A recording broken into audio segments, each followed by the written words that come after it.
ပိုင်းရှိတယ်တစ်ခုကတော့ EAO တွေဖြစ်ပါတယ်တစ်ခုကတော့ PDF တွေရှိတယ် EAO ဆိုတာactive armed organization EAO နော် PDF ရတာဒါ People Defense Forces ဆိုပြီးရှိတာသူတို့ EAO ဆိုတာက ethnic ဒါ ethnic လို့တန်ထွက်ရနော်တန်ထွက်လို့မပြီးပြောလို့မတတ်စားလို့မတတ်ခေါင်းဆောင်တက်လို့ရှင်တယ်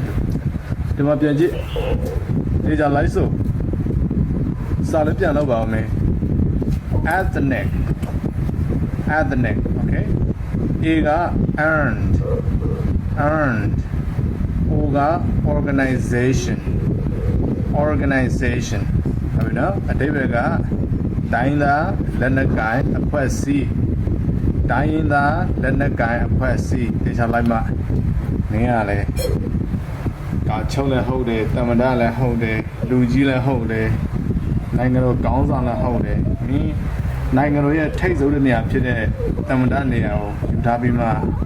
ဒီလိုအခြေခံအင်္ဂလိပ်စကားတော့မရသေးဆိုလို့ရှိရင်တော့မြို့ကိုမင်းသိတော့မင်းဘာလုပ်ရမလဲဆိုနောက်တစ်ခုကြည့်နောက်တစ်ခုက PDF P က people D က defense ဒီကလေးဆိုတော့ defense F က forces ဒါကအများကြီးနဲ့ရေးတာသဘောပေါက်လားဒါအများကြီးနော်အကယ်၍အနေကြီးဆိုလို့ရှိရင်ဒီ S ကိုဖြုတ်ရမှာအဲ့တော့ force အနေကြီးဆိုလို့ရှိရင် force လို့ပဲတန်ထွက်မယ်နော်အများကြီးဖြစ်ရင်ဒီ S ကိုထားထည့်ပေးရတာဖြစ်တဲ့အတွက်အတန်ထွက်နဲ့ပြောင်းလဲသွားတယ် forces